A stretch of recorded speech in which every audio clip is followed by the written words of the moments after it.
Wonderful. Cool.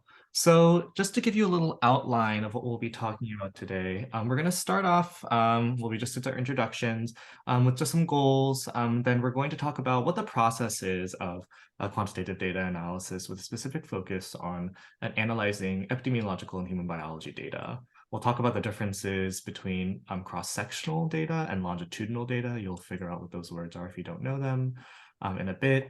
Then we'll talk about steps to analyze descriptive statistics, conducting bivariate analyses, conducting regressions, and then how to put all this into one poster, which for some of us is the ultimate goal. Cool. So just some of our goals for today.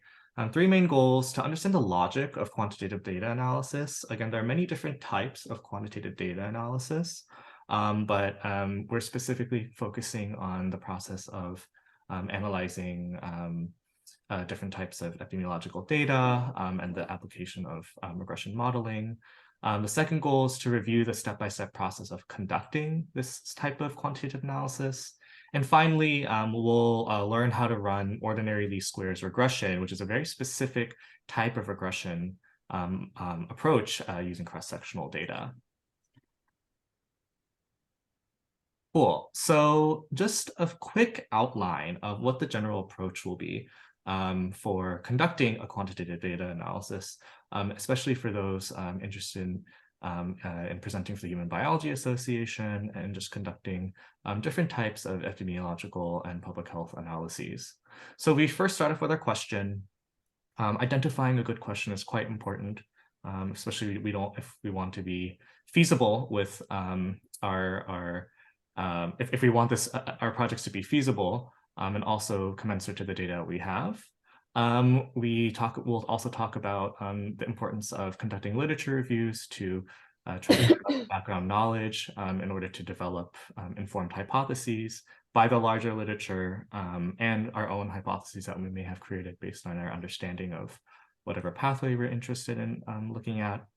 We'll then talk about why descriptive statistics are important and how they factor into the larger process of model building.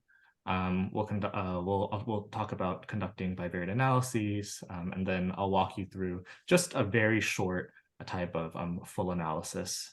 We won't be talking about sensitivity analyses today, just for the sake of time, but something important to note for those who are going to be conducting more sophisticated analyses later. Cool. So I'm going to hand it over to Malika. Okay, so what is your question? So you want to start off with your big question and then whittle it down to a specific one. So like, for example, if your question is, what is resilience? That is a gigantic question and probably very, very difficult to actually answer, particularly answer with data. So to winnow it down, you have to think through what are the things that you might have? What does your data set provide? Can your data set provide any of that information? And we'll talk a little bit more about the different kinds of data sets that are available, but you have to be familiar with the data that you have in hand. And if you are in the process of collecting data, so say that you are working with, you were about to go into the field and collect a bunch of data, or you have a data set available, so something like NHANES, or you're using secondary data variables, you need to be very, very familiar to understand what data that you actually have in hand. If you are collecting new data, you can create your study design to specifically answer the questions that you want. Think really specifically about, if I am interested in resilience as a physiological process, what specific things do I need to be collecting? When do I need to collect them? Does this actually answer the question that I'm trying to ask? Oftentimes what happens in the way that science is, you collect all of this really fantastic data, because you have this great question, and then you come back from the field and you realize that the data you have is not actually answering the question you thought it was. It's actually answering something else. That is part of the scientific process, but understanding that your question and your data have to match is really important.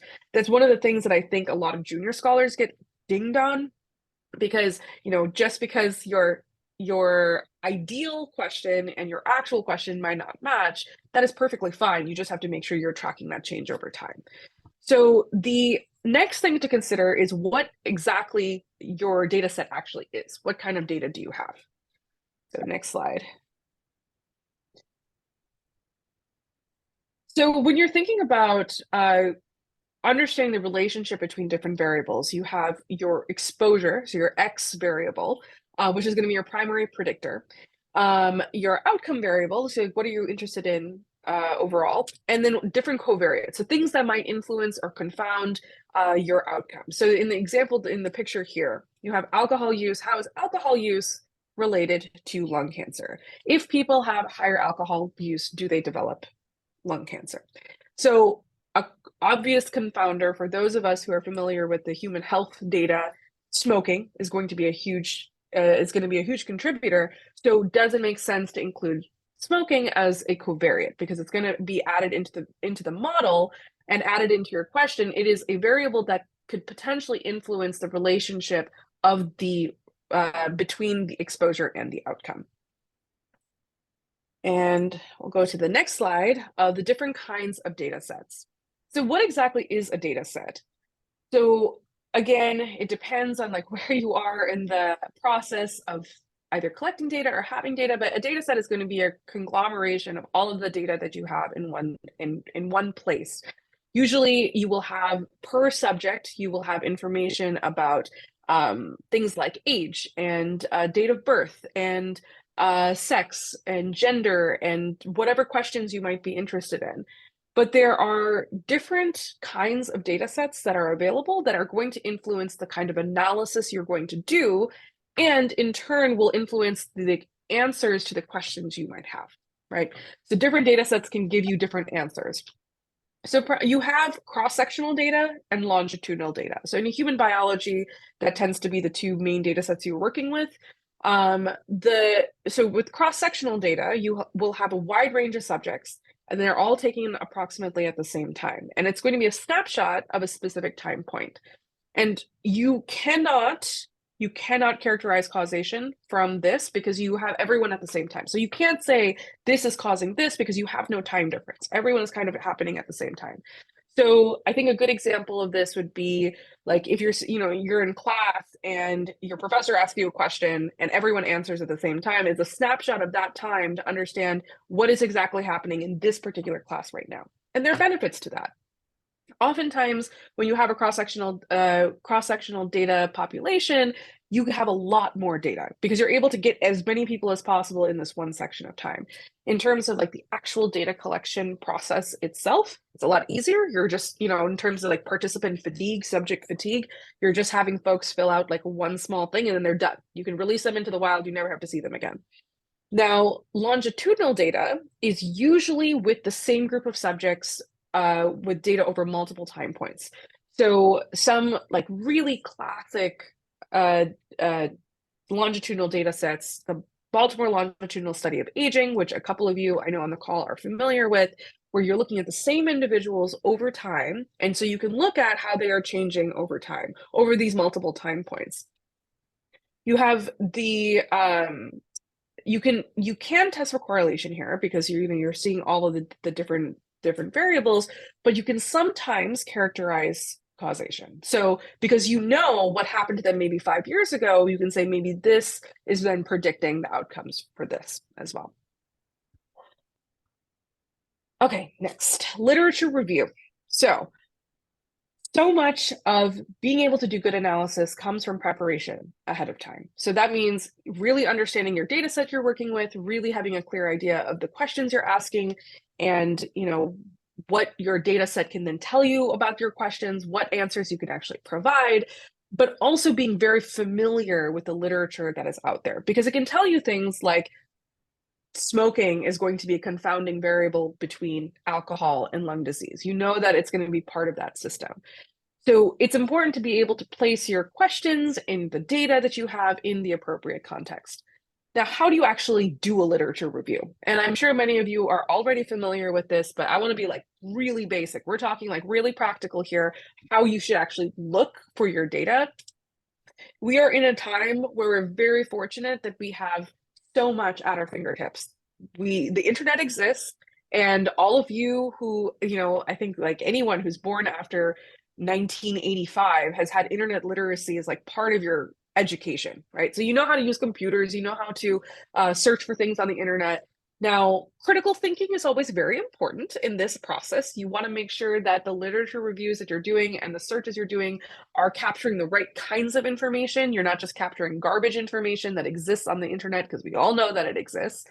So how do you look your data? And different people have different preferences, and as you go on in your careers, whether it is in research or it's outside of research, you'll kind of find what works for you. But things that work really well is finding scholarly search engines, so things like Google Scholar, Web of Science. If you are connected to your library system, you can go into your library system and search up specific things. But I always really like to look at review articles. So if I'm interested in a topic like resilience, or I'm interested in a topic like um, lung cancer, you go and find the most latest review article, which can then link you back, and you can kind of get a sense of what the story is in the field, who is talking to who, what are the different people that are being cited, who are the big people in the field, who should you be reading, because they're the ones who are kind of making the big findings. These are all things that are really useful. There is a larger conversation, which we all will not get into today because we only have 90 minutes, about citations and who you cite and the politicalness of who is in your citation list. There's a lot of, academia for a long time has been very white and very male. And so you'll see people dropped off of citation lists, but you'll get used to understanding, what the landscape is as you go on in the process. So looking at review articles, looking at the citation lists of articles that are of interest, particularly in these review articles, are really helpful to understand what citations are worth looking at. So something that I also like to do, because I find it to be very important when you are presenting your data to maybe an unfamiliar audience. So say that you're a human biologist that is presenting to an epidemiological field, or you are a spaceflight person and you're presenting to other human biologists. It's really important to understand the language in which you have to present your data, and making sure that your analysis is making sense to your audience.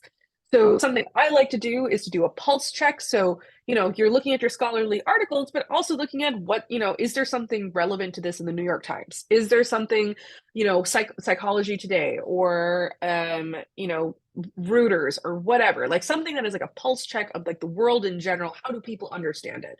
For some specific things, like we're talking like epigenetic inheritance, like you're not going to find that in the New York Times. I don't know, maybe you find it in the New York Times, but there are, more broadly, if you're talking about, a drought, you can talk about droughts that might be relevant to that specific space.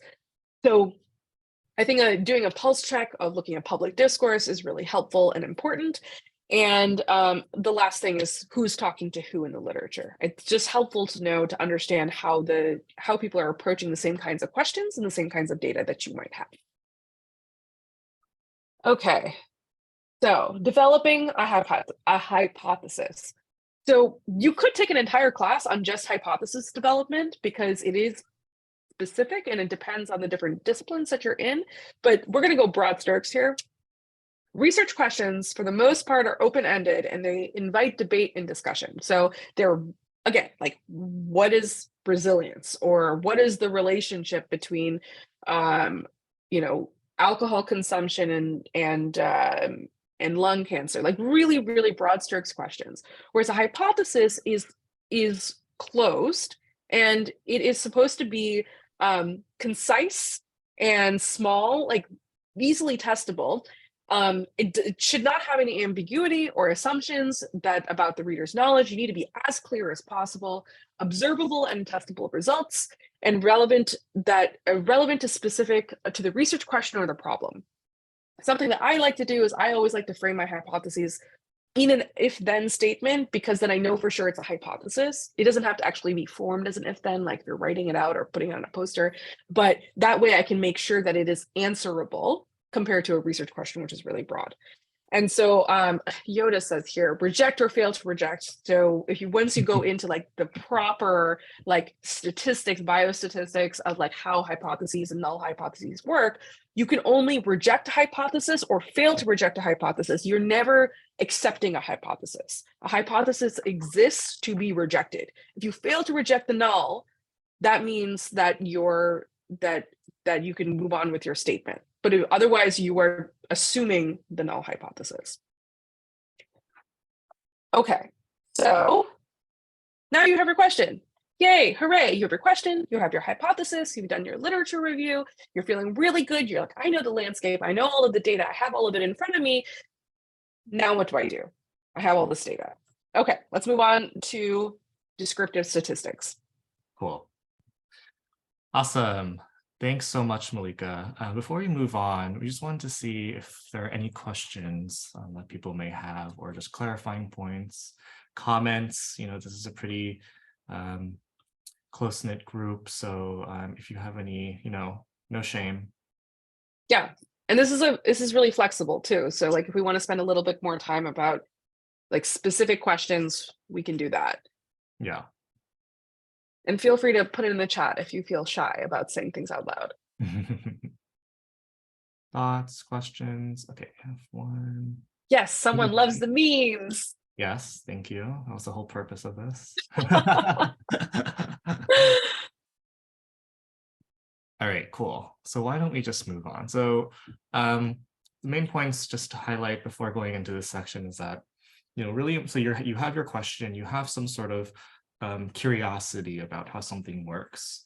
And it's obviously important to develop some sort of hypothesis to test, and that can be informed, as Malika said, by a number of different sources, whether it's lived experience, whether it's from academic literature, whether it's from pre-existing research that you may have conducted. But now you've had some sort of informed hypothesis that you want to test, that you know is feasible. Maybe the data set or the project you're working on allows for these questions to even be assessed in the first place. And now you're ready to sort of see, okay, what do I do next, right? So this is, we're skipping a lot of steps just because we want to be a little more practical. And for those who are going to be presenting or conducting the analyses with us for the HBA conference, you'll likely you're going to have, not likely, a data set that's already been produced. Right? And this is also relevant for people who may already be doing secondary data analyses or working on data that's already been collected and prepared. So the assumption is that your question is relevant.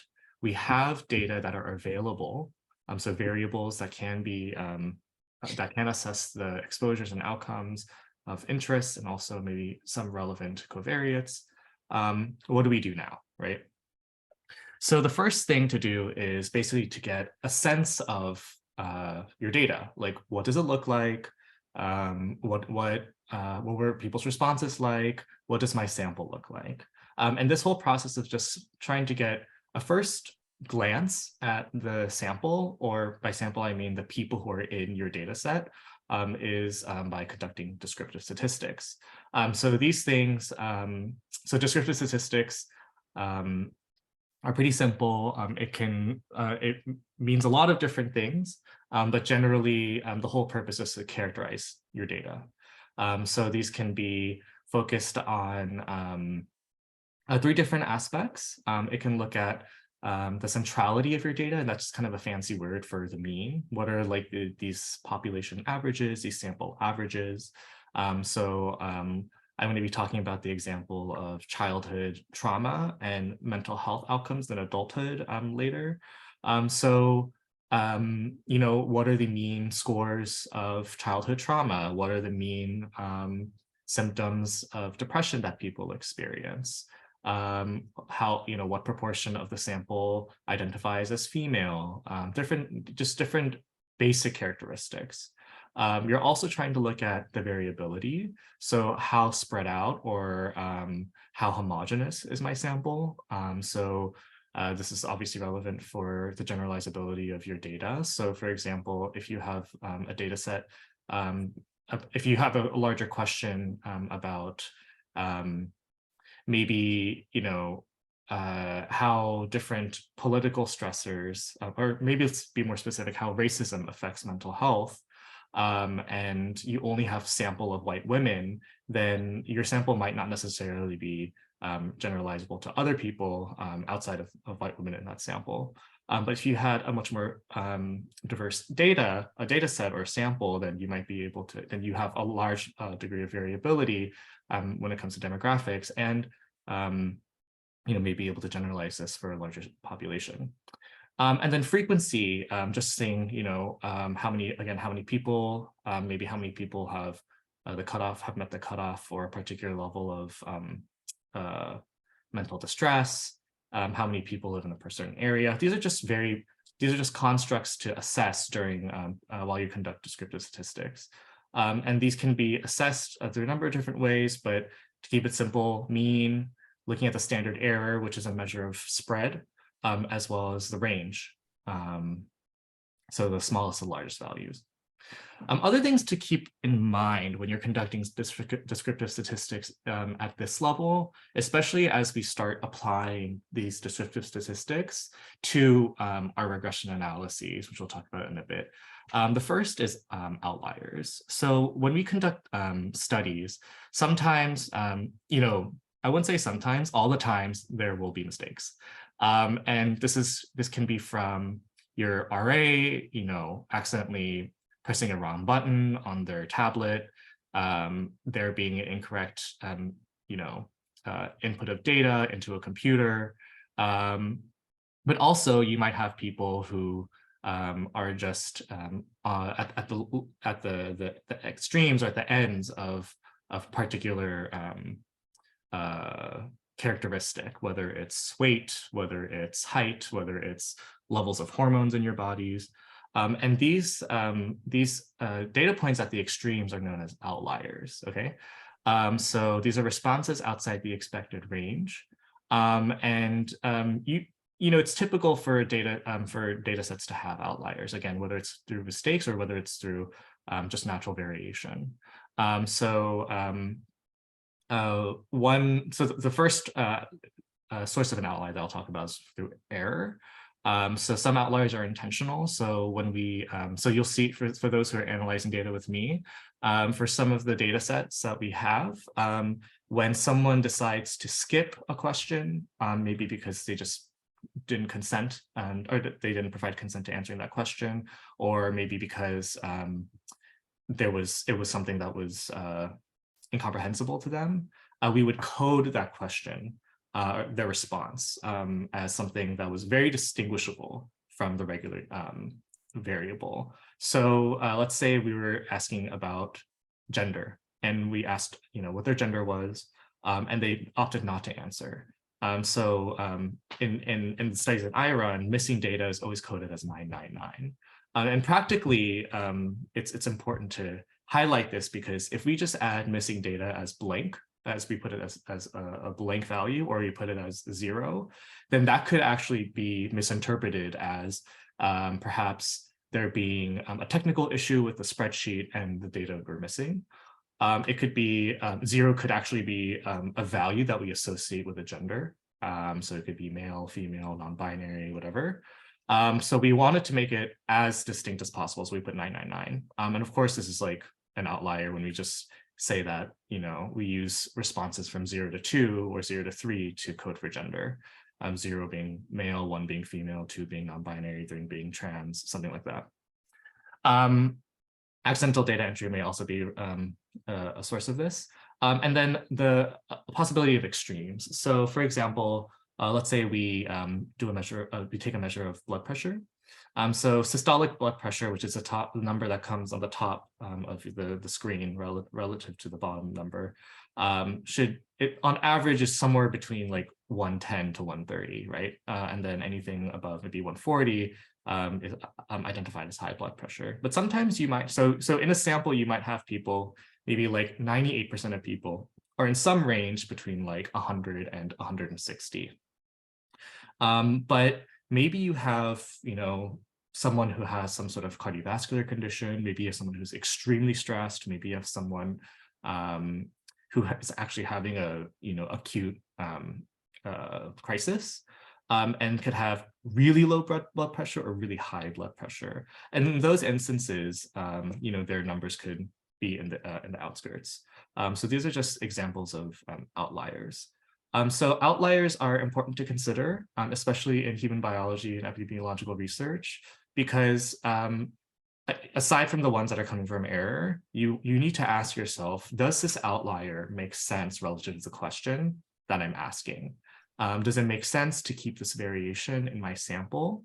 Or does it make sense to remove outliers? So when we're conducting some sort of statistical analysis, we're trying to, what we're essentially doing is trying to find general trends in the data. And sometimes outliers can completely skew the data.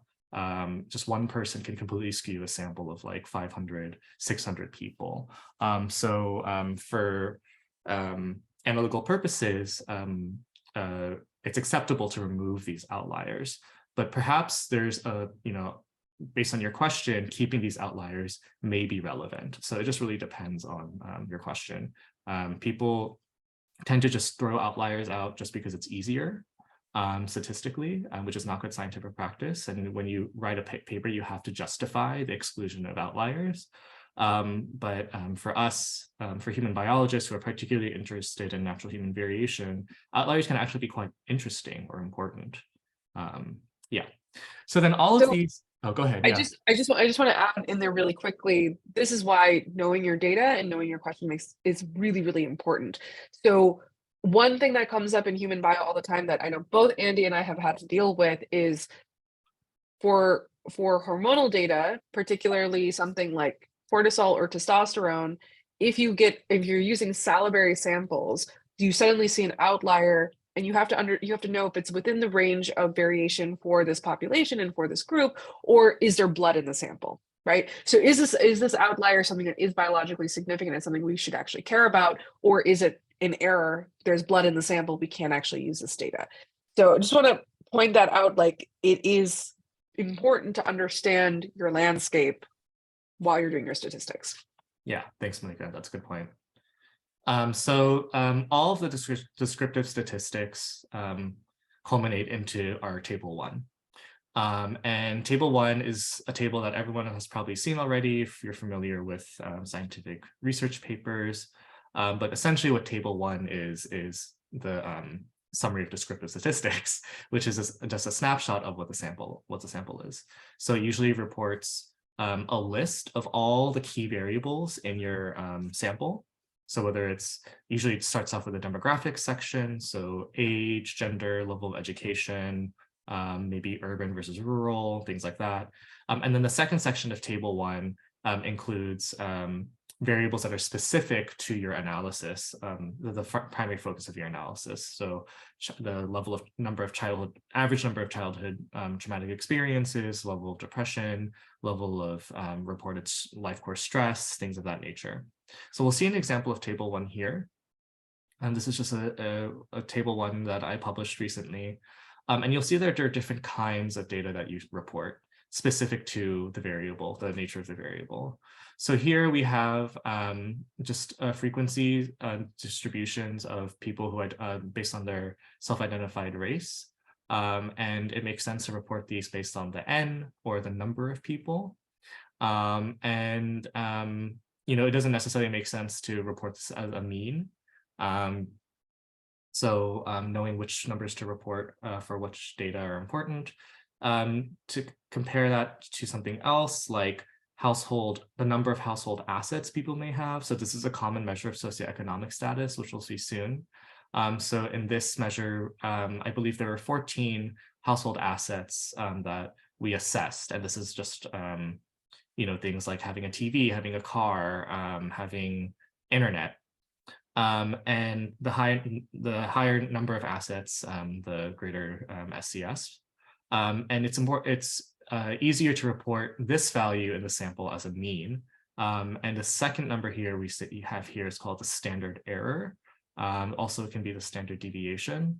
And this number we won't talk about much in this in our conversation today, but here provides us just an indicator of spread. So what percentage of the population what percent of the population lies between 1.7 assets above the mean and 1.7 assets below the mean. So basically, approximately, I think it's around the number is around 70 or 68.4%, I think. It was like, yeah, basically it's like 70% of the sample lies somewhere between the range of 2.2 and 5.6 number of assets.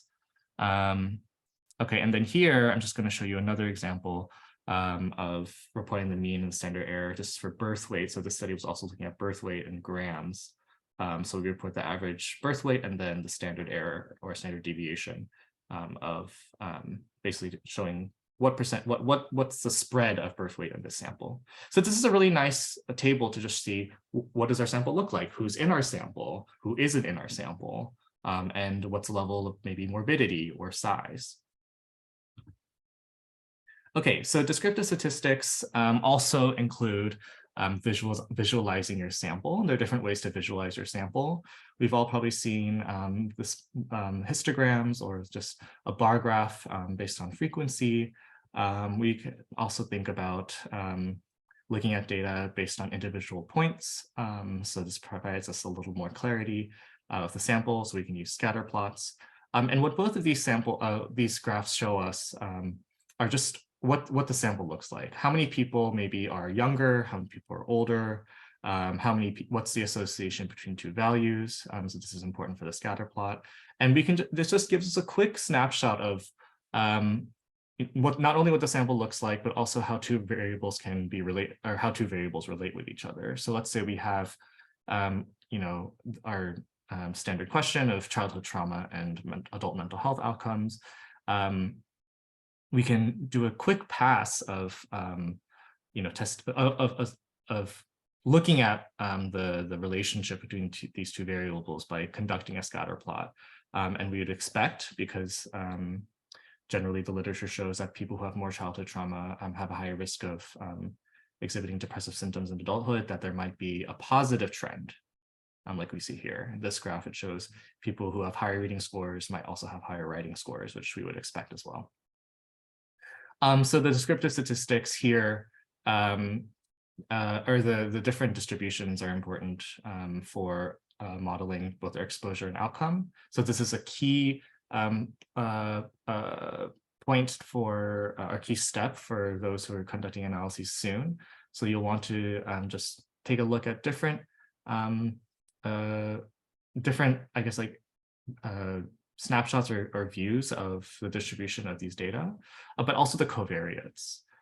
So are the covariates that are important to include in our sample, which we'll talk about a little later, also skewed in a particular way. We won't talk about this too much now, but one thing to highlight here, again, for those who are conducting analyses with me, is that the distribution of responses for both the exposure and outcome are quite important. This is called skewness. So OLS regressions are just basic regression modeling. A lot of statistics, basic statistics, work off of the assumption that certain trends are going off of the bell curve.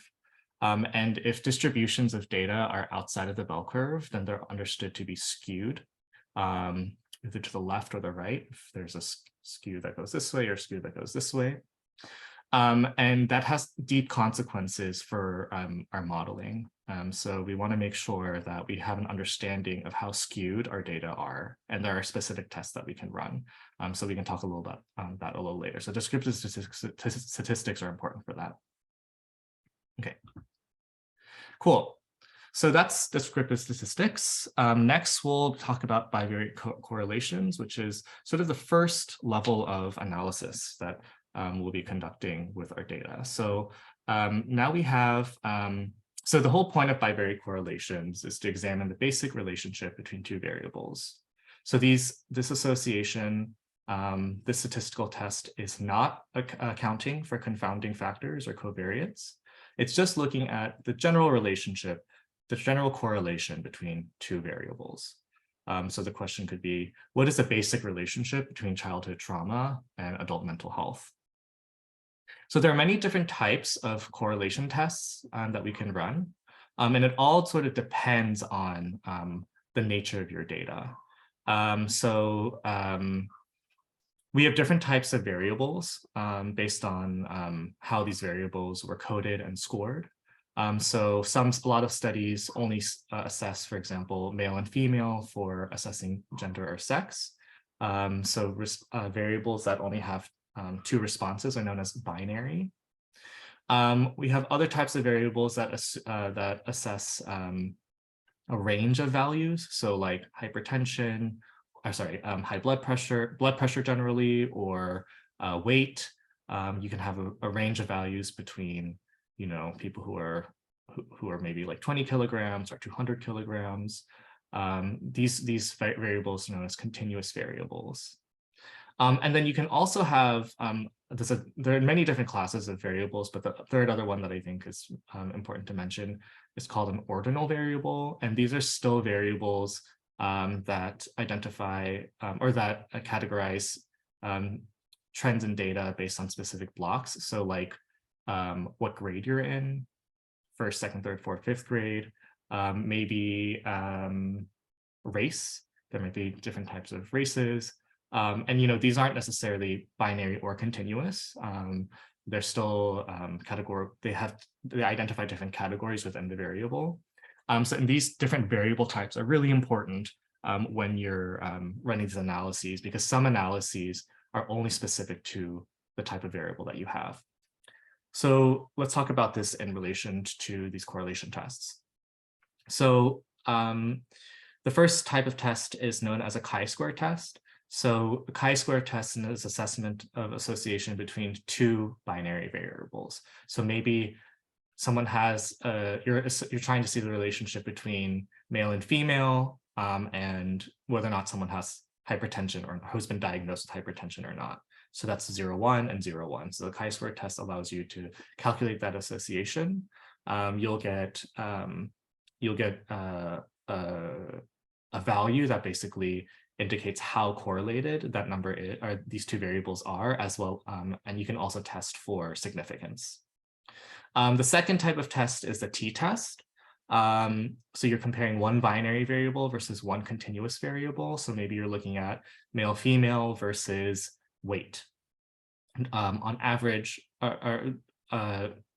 do men have on average higher or lower body weight versus females?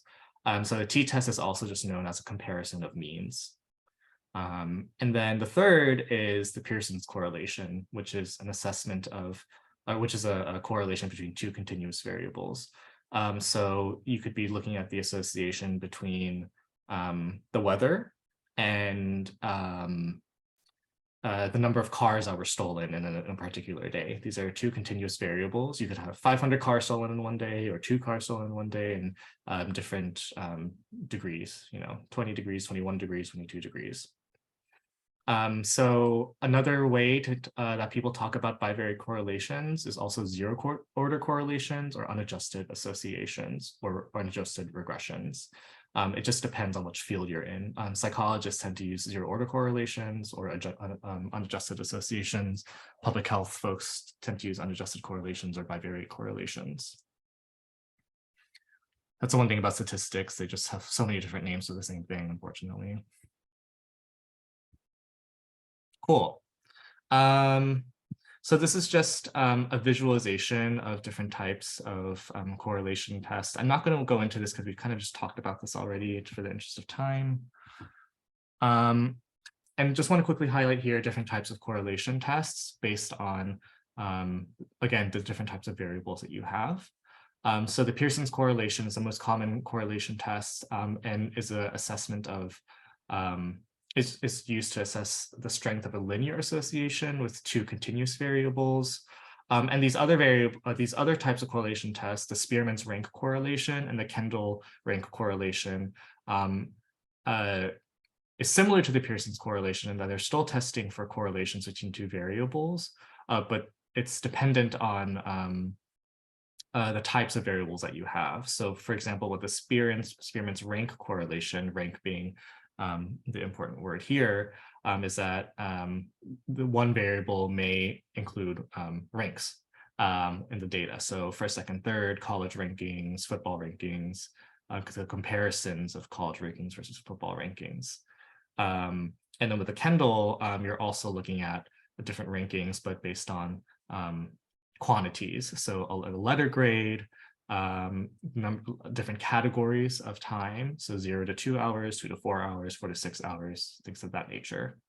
A lot of people tend to just conduct the Pearson's correlation, which is okay at times if you're just trying to get a general sense of the relationship between two variables.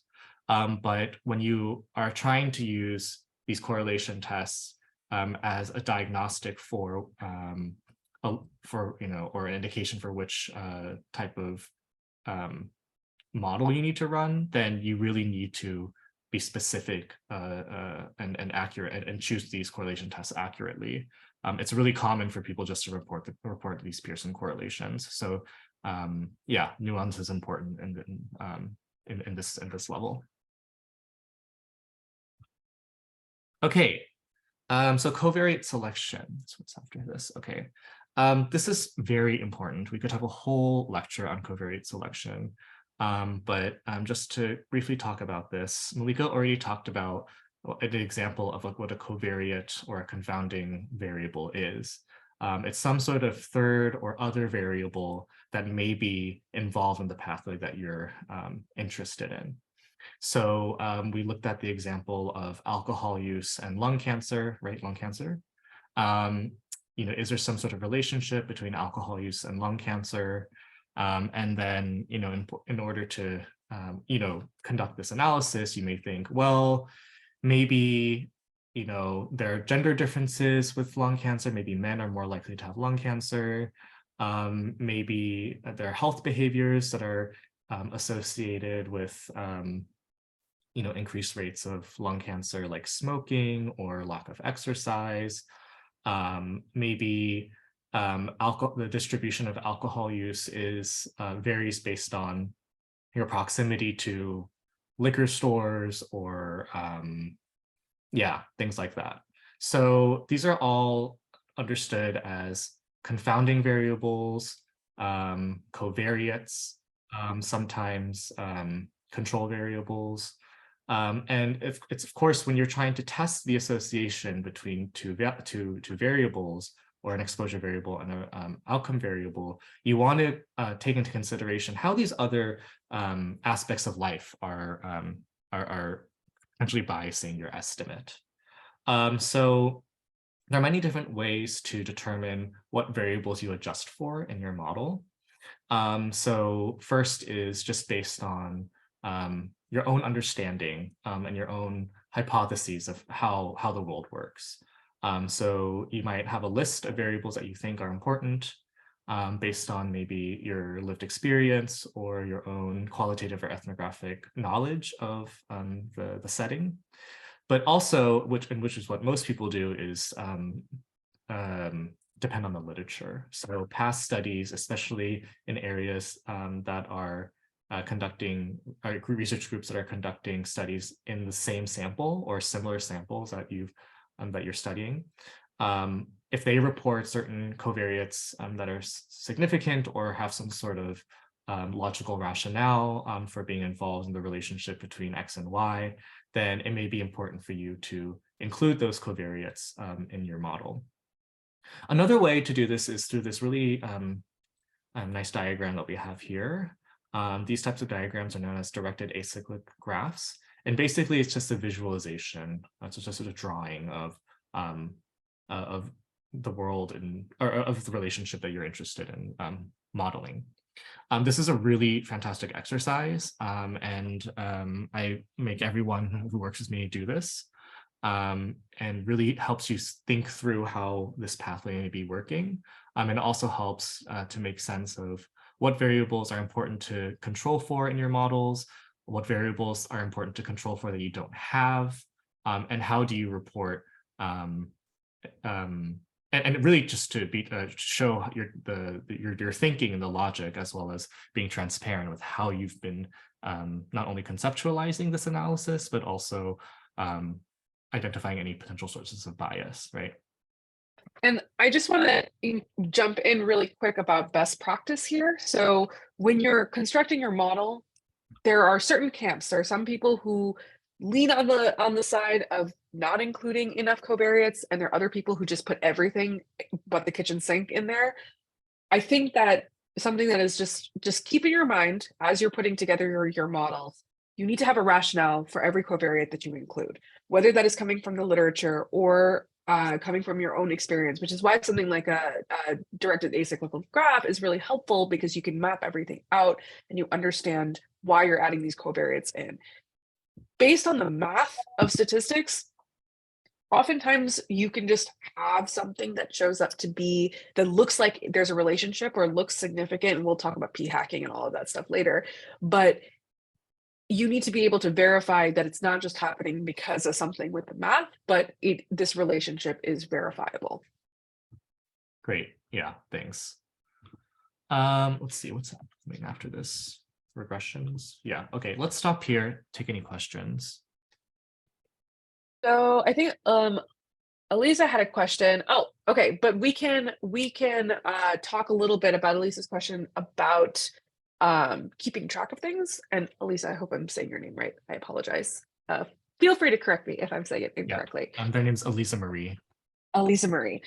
Okay, so let's talk about Elisa Marie's question was keeping the data to match the research question, and how do you keep track of changes? So I think that this is going to vary per person. People kind of have like their own methods of keeping track of things. As long as you keep track, that is what is important. You want to make sure that you have a record.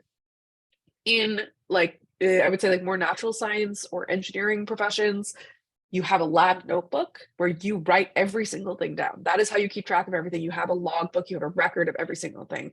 Social scientists, has rigorous. You're not trained to have the same kind of like lab notebook. I recommend everyone does because it's very useful. Decide if you want to keep your stuff electronically, if you want to keep your stuff like handwritten. There are things to consider in terms of privacy and like subject privacy, etc. So like making sure that it's not like open to the public and people have access to that data, because all of that is protected, especially if you're working with human subjects. But keeping track of everything is the way to go. Find a method that works for you.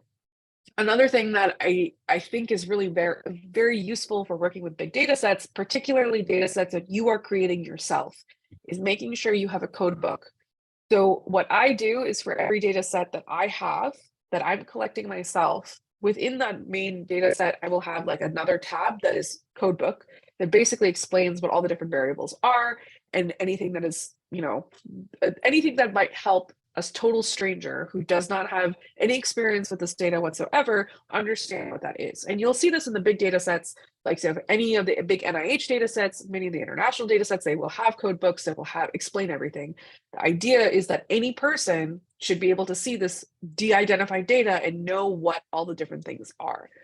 I also like to include like a logbook, like a data logbook specifically. So if I notice things that are errors, or I have a feeling that if there's blood in the sample, or like I'm in the lab and I'm pipetting and I'm like, oh, this sample looks a little pink. Like I feel like there might be blood, or this, I think, I was zoning out and I forgot which thing I pipetted. So maybe this data might be off, which happens, right? Human error is a very real thing.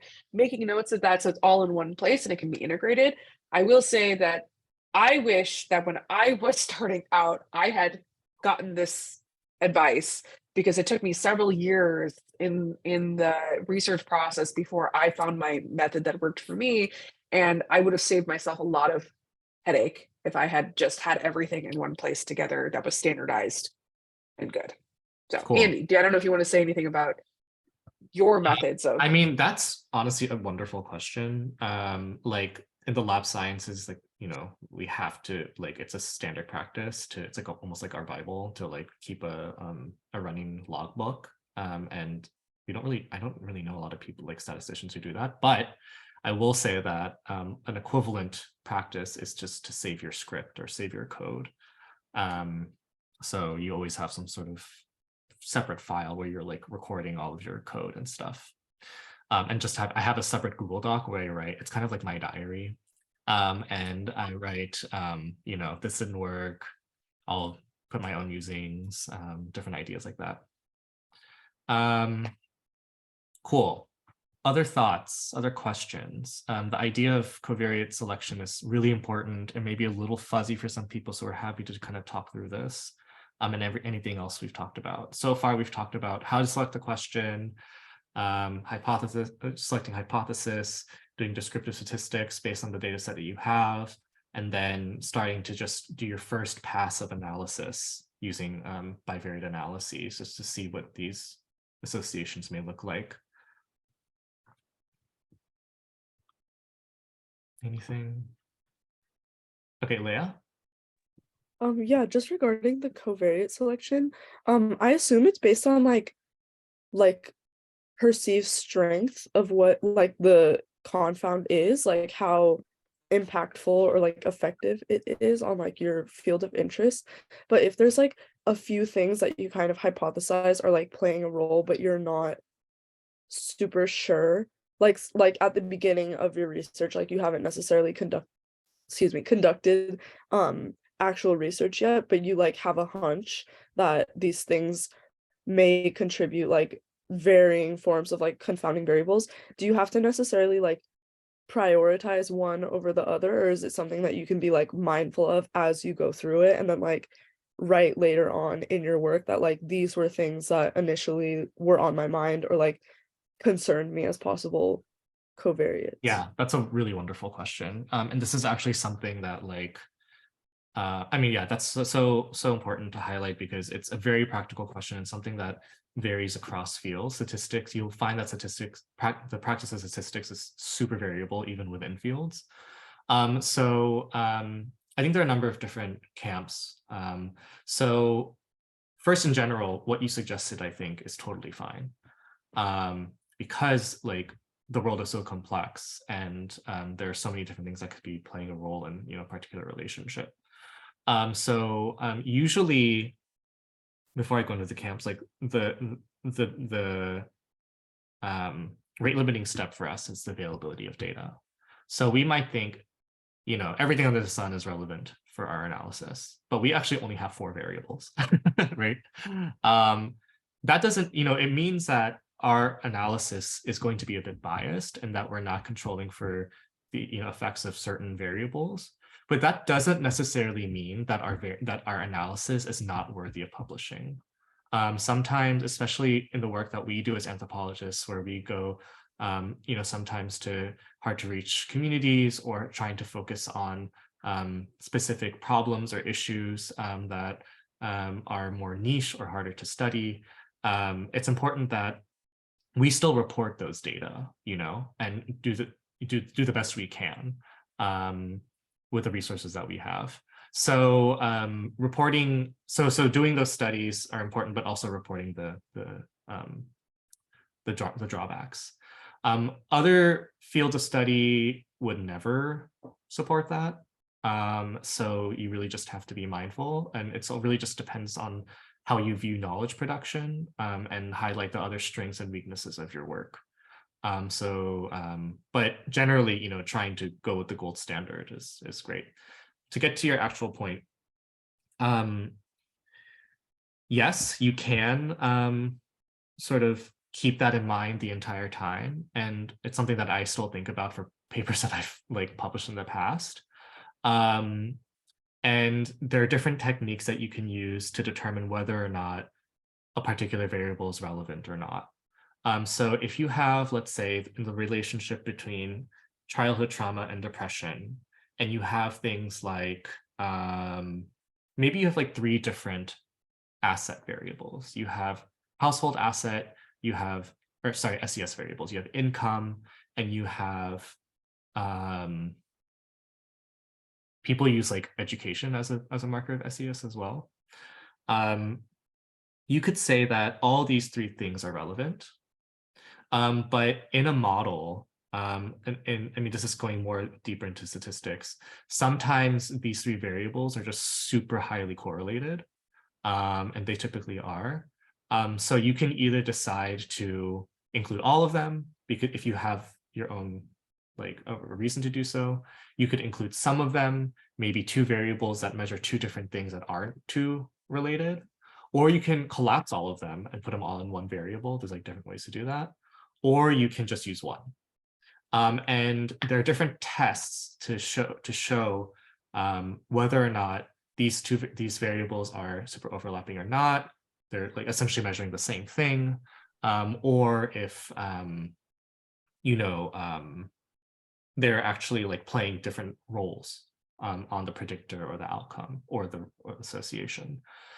So some people may just say it's better just to be parsimonious. Parsimony is it's a very important concept in statistics, and they just say, okay, adding too many variables is actually going to mess up our model, and there are some reasons to believe that. It just might bias our data further. And then it might also just be better to be more specific with measurement. Yeah, trying to yeah, it just really depends on your approach. I would also add on to that is just don't be shady. Like that is like the Yeah, biggest don't be thing. shady. If you are honest about like, listen, this is the data I collected. This would have been great to collect, but there was no way to collect it, or we didn't think about it in time, or like, it was too similar to this other data that we were collecting, or like participants just didn't want to answer this question. That is all like Yeah, fair game with looking at humans, not humans and mice, whatever. Sometimes you just can't collect those data points, but as long as you're upfront about it and you're like, this is the data I have, this is why I think it's important, this is what, limitations is probably one of the most important parts of presentations and papers, because that is your opportunity to be like, we think that this data that we have, or these findings we have, are still important, even though we might be missing these things. These are really great opportunities for next steps. So like, I think that as long as you are like upfront and not shady about your data, you're going to be fine. yeah. Okay, the last thing here that's very practical, especially the folks who are working with me, is the approach of using bivariate associations for selecting covariates. And this is kind of getting at, where is it Shrutina? Yeah, Shrutina's question. Okay, so if this goes over your head, like it's totally fine. But the method of covariate selection, and another method of covariate selection is by assessing the relationship statistically.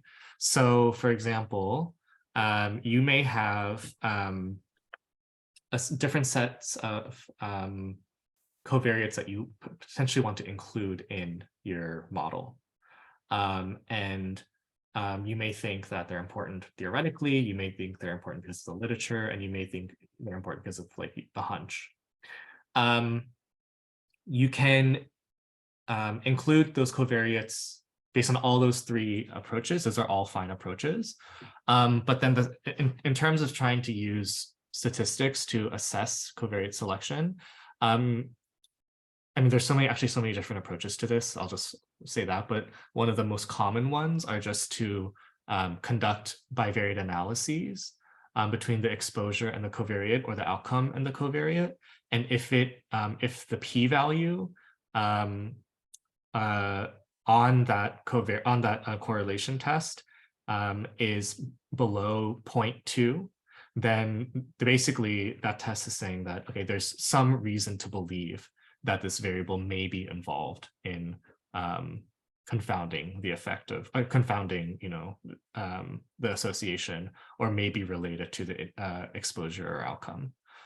So what some people do is like a combination of all these things, where they say, okay, like I'm going to include in the association between childhood trauma and depression, I'm going to include age, gender, and income, because like those are just demographic variables that I always know are important and sometimes expected in a particular body of literature. And then I'm going to include these other things because theoretically I know they're involved. And then I'm going to include these other things because I had a sense that they were involved and they met the 0.2 under the p-value 0.2 threshold. Some people really don't like that, and they only want variables to be included if they're all under 0.2, a p-value of 0.2. And then some people only include things that are based on theoretical reasoning and don't include variables just based on the 0.2 thing. So for me, I might have a covariate that like is super well accepted as a covariate in my discipline, but the association between the exposure and outcome like wasn't 0.2. It didn't fall below the p-value of 0.2, but I still include it because I say, this is like actually quite important. And even though it doesn't like shake out in this very simple bivariate analyses, it actually might play a role later. Yeah, just different covariate selection is like, there are people who like study this for their lives, which I don't really know how they do, but yeah, it's a thing. Cool. Okay, I'm going to move on for the interest of time. Let me just see if there are any last minute questions. Cool. Okay. Okay. So now we're going to talk about regressions. So this again is literally an entire class. I'm just going to basically talk about the logic of regressions, and shout out to Bobby Benavides at Northwestern for putting together these slides. Regressions are a statistical tool to assess the relationship between two variables, the association between two variables. So we have here, a linear regression is used to assess the association between a dependent variable and one or more independent variables. And basically what the sort of idea here is just to see, are these two variables related to each other? Is there an association between the x variable and the y variable, the x variable being the independent variable or the exposure variable, and the y variable being the dependent variable or the outcome variable? There are different names for x and y that all just mean the same thing. It's also called a linear regression because we basically try to model the relationship between two variables using a straight line. So this is the basics of what a regression is. Okay, so to dig deep on this a little more, when people talk about regressions, a lot of times they're talking about what's known as an ordinary least squares regression.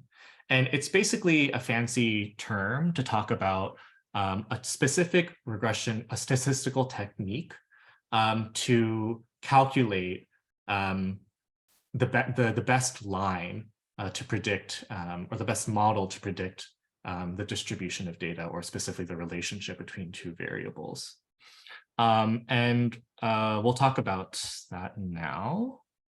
Okay, so let's say you have childhood trauma and your x variable, and depression scores in your y variable. And the way that each of these things are assessed is that childhood trauma is basically just like an inventory. How many childhood traumatic experiences did you face during, like, while you're growing up? Like, and it's like 0 to 10, right? So 1 event, 5 events, 10 events.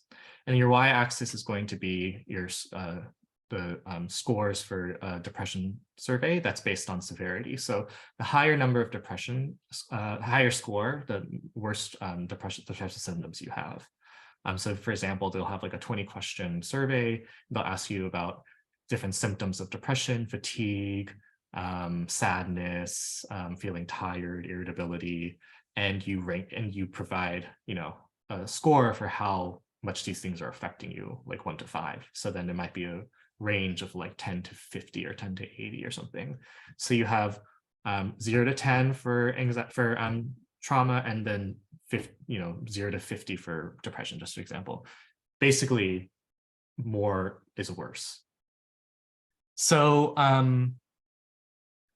so then you let's say you plot a scatter plot, and then you put you plot everyone's individual score based on this x and y axis, right? So score of x, that's 2, is here, and maybe it corresponds with a score of like 20 for depression. You do that. Generally, to unfortunately give it away, usually there's a positive relationship or direct relationship between childhood trauma and depression, as I mentioned before. So we typically see a trend that just goes this way, right? I don't know if you can see my mouse, but it generally goes, it's a positive trend. And when we want to model the average relationship between these two variables, there's no way that we can create a line that best sort of fits all those different plots. We just basically trying to find one line that best explains or is the best indication of how this how this association occurs, how this relationship occurs. And the way of doing that is this really interesting way of essentially measuring the distance between all these points and the main average line, okay? So you have all these points, like 100,000 points, sometimes millions, and we put one line right in the middle, or the computer does, not us. And it basically assesses the distance between each individual plotted point, which is the actual or observed value, and our calculated relationship or model, which is the predicted value. And basically what you can do is you can measure the distance between each data point and the average line, or they call it the best fit line, to model the data. And this is known as the error, right? And it's known as an error because the predicted line isn't actually what the value is for that particular individual, right? There's a distance between this person's point and the predicted value, and that's known as the error. And you can basically draw so many lines to try to find the best fit line. So let's see here. I'm just going to skip over to here. So this is a plot of different data points, and you can see that there are different kinds of best fit lines. This line isn't cutting it, right? Like, what the hell is this line? Like, there's all this other stuff here. Same thing with this line, like it's missing all this stuff. But this green line is actually probably the best fit line. And when if you were to measure the error for every single point relative to this line, to these different lines, and you measure it, so you get a value, and then you square it, you square that value, it just gets huge, right? And it's just you square it because it's just easier to interpret. That value is used to determine which line is the best fit line to model these data. And that's essentially, and the lower the value, the less error.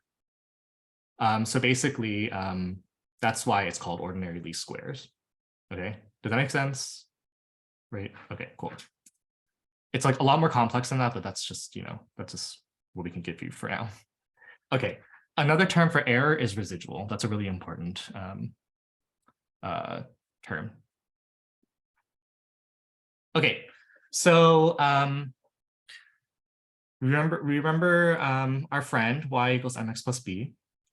We use y equals mx plus b to create a slope, so like a line, and we use y equals mx plus b for regressions. And this is basically, like when our high school teachers or middle school teachers say we use, what you learn in class is going to be relevant for your life. Like, this is actually so true. OLS regressions uses this formula as a way to model the relationship between two values. So for those who don't remember, x is like a variable. In this case, in the graph, it's like the horizontal line, and it's our exposure variable, right? Or independent variable. Then we have y, which is our outcome, which is the vertical line. And then m is the slope, which is essentially a ratio between y over x, right? And then c is like an intercept. We're not going to worry about c right now. This is just like a very rudimentary way to show how this line is created. Okay, and emphasizing that this is a line. Okay, but another way to think about this is the phrase the y is a function of x, right? So when you say something is a function of something, we're saying that the first something, let's say depression, is a function of childhood trauma, meaning that depression is like the outcome of depression is a function of, or is coming as a result of childhood trauma, and that's essentially what this is describing. Another way to think about this is saying what is the effect of X on Y, and the effect in this case is the slope. And we're basically, the point of regressions is trying to predict what this effect is. One of the points of regression is trying to predict what the slope is. What is the effect of X on Y, is a relationship on Y. Okay, we just talked about that. We talked about that.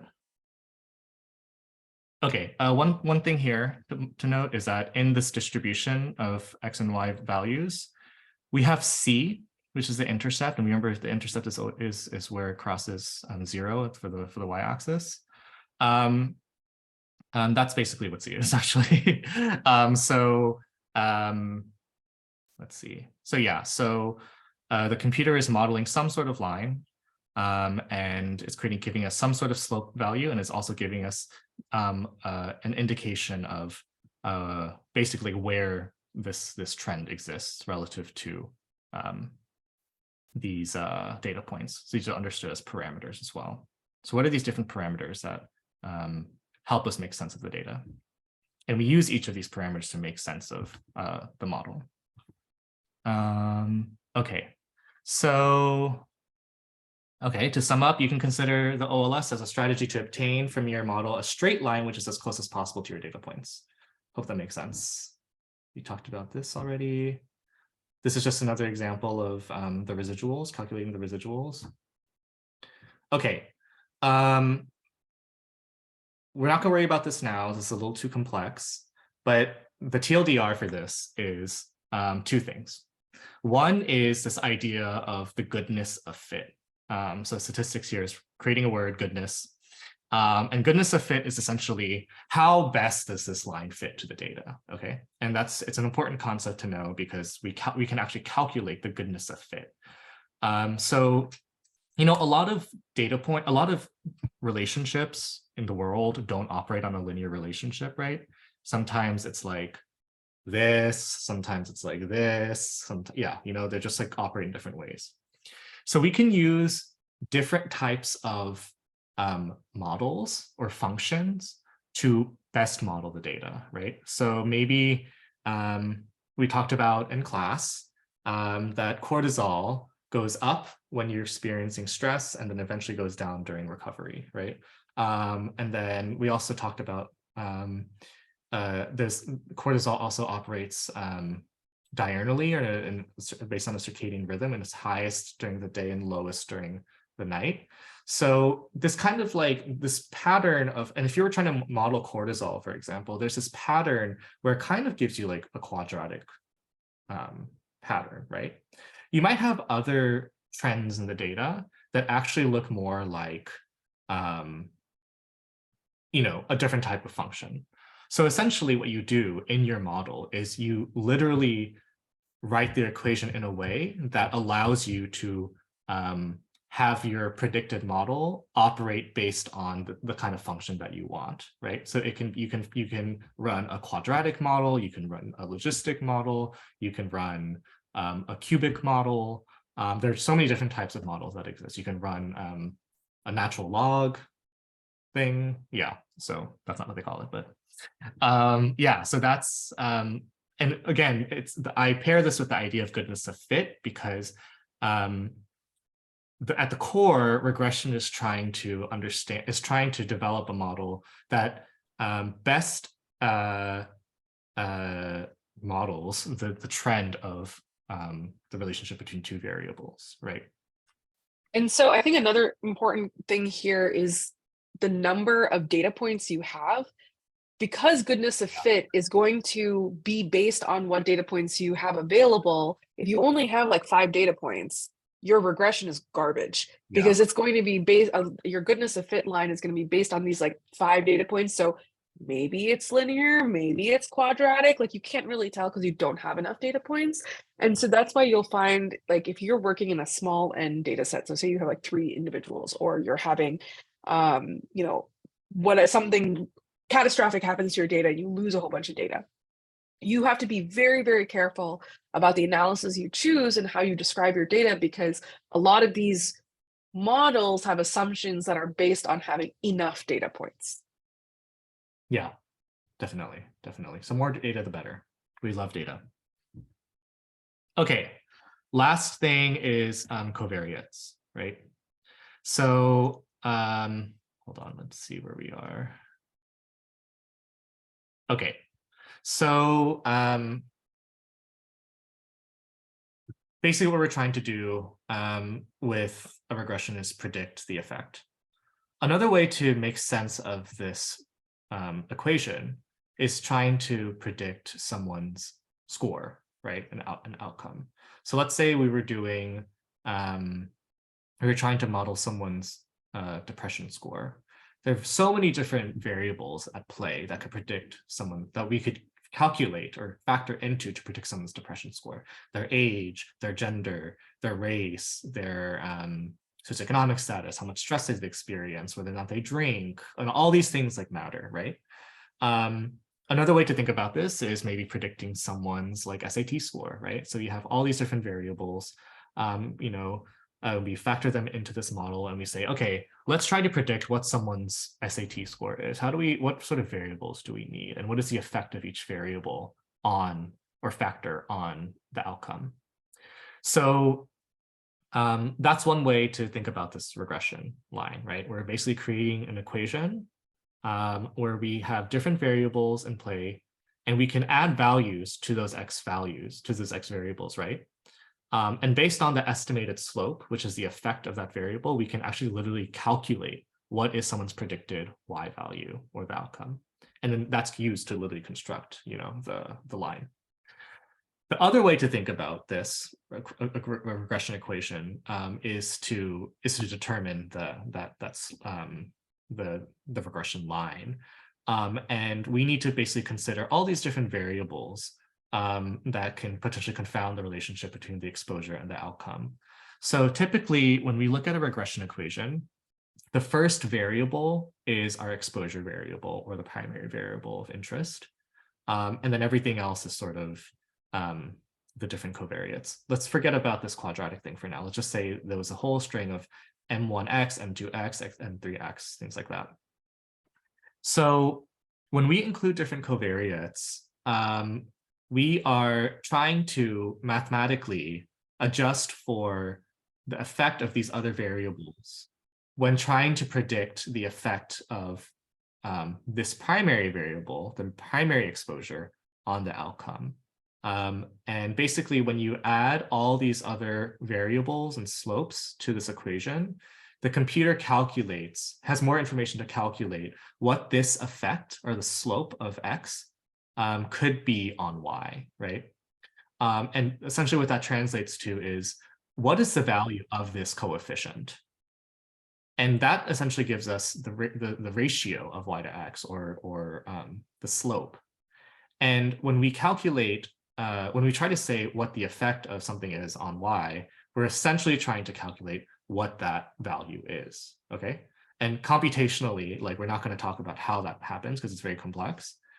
In any statistics class, you will at some point do this by hand, and it's awful, but it really helps you figure out how all this works. Okay, we're not going to talk about this. This is just another example of covariates. We're not going to talk about this. This is a nice graph that's showing the effect of or the relevance of a covariate. So let's say, this example showing the relationship between biking to work and heart disease, okay? The percentage of the population that bikes to work and the percentage of people that have heart disease. So we would hypothesize that people who are, and what these data show are that the more you bike to work, the lower your risk of heart disease, because exercise is good for health, right? But then there might be so many things that affect this relationship, right? And what this graph shows is that smoking may play a role. So what they did here is they calculated this relationship based on different subgroups of people based on the level of smoking, and you see here that people who smoke more have a higher risk of heart disease on average, rather than people who don't smoke as much. So this is an important effect, right? On this relationship, and potentially confound the relationship between these two variables. Okay. Okay, the last thing before we end. So here, I just wanted to operationalize this and show you how we do this statistically. So this is a statistical software called Stata. And basically all these numbers you don't have to worry about, but we're first going to focus on this.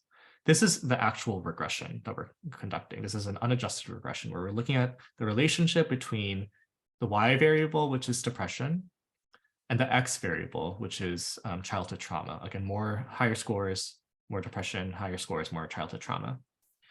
So we run this regression, and it's basically calculating, Y equals mx plus p plus some intercept and then some error term. And what we get is that there's a positive relationship between ACEs and depression scores, in that there's a coefficient of 1.2. So that's the slope. But what's really cool about this is that you can actually calculate what this value actually gives you is the per unit increase on depression as a result of every one increase of ACEs. Because if you think about the equation, it's Y equals M, which is a slope, X, which is a variable, and X is any value of ACEs, 0, 1, 2, 3, 4, 5, 6, 7, 8, 9, 10, okay? So essentially what this means is that for every 1 point increase in ACEs scores, you have a 1.2 increase in your depression scores. And it's like a really, really powerful tool to actually show not only what the relationship is, but to what degree does childhood trauma increase someone's depression scores. So you can actually calculate that, which is like wild. But of course, this is just an unadjusted relationship. There's so many other variables that we need to account for. And you would expect that the more variables you account for, the weaker this effect would be on the outcome, because of the fact that you're accounting for the effect of so many other things in life, that the actual effect of ACEs, of childhood trauma on depression, it's probably much more modest, right? It's not, I mean, childhood trauma does predict a lot of things in life, unfortunately, but, or is associated with a lot of things in life, but yeah, but it's a lot more complex than that, and it's more nuanced. Okay, last thing. So then we decide, okay, this is just one example of showing how adjusting works, or adjusting for a control variable. So we say, okay, well, like the association between childhood trauma and depression is probably confounded by the role of socioeconomic status, and that people with greater socioeconomic status may have, better health just because they have more resources and stuff. So what happens when we account for the role of socioeconomic status? Specifically, how does it affect the effect of ACEs or childhood trauma on depression? So as I said before, we would expect, especially if we control for factors that we have a hunch are involved in this association or relationship, the effect of ACEs on depression should actually go down, right? It should be attenuated, and that's exactly what we see here. So before, the unadjusted value was 1.2, and after you control for the effects of assets, it goes down to 1.08, meaning that including assets in this model reduces the effect of ACEs on depression. But it doesn't do it by much, and the relationship is still positive. So we still know that there is a positive relationship between these two variables. And then as far as assets go, again, we would hypothesize that more assets or more SCS, higher SCS would correspond with lower depression. And that's exactly what we see here. We see a negative association, or a negative slope, meaning that more ACEs, or more assets, lower depression scores. And again, you can calculate the per unit change. So assets was actually counted based on count, like I said, like number of assets. So for every 1 unit increase in assets, or for every one asset more you have, you have a reduction in your depression score by negative 0.149. So that's what this shows. Of course, this is all relative to like how each of these variables are measured, but still an interesting an important outcome. Everything else, is relevant. We'll talk about later. This is actually the p-value, so it shows that the effect of ACEs on depression is pretty strong. Okay. Cool. Why don't we wrap up and then? Yeah, I think we're quite over time. So potentially the PDF for the PowerPoint might be available later if anyone wants. Yeah. There's some extra information on here on how to put together a good poster and make sure that people can read it and it's pretty, and you're not causing a fight or flight response because of bad graphic design, which does happen. But we'll just wrap up for today, and I think we're happy to take any questions via email if that is helpful. Yeah, so I can stick around. Yeah, I can stick around to answer any questions. It would be particularly good if Josephine and Bobby can stay after, and anyone else who wants to stay after to chat more. But again, we said until 11:30, so no hard feelings. You have to leave. But I'm happy. Yeah, I've not adjusted. I'm not going to say that. I accounted for time, extra time, to sort of chat more. So let me know if you have any questions. And thank you so much. Thank you so much. Okay, I'm actually going to stop the recording. How do you do this? Okay.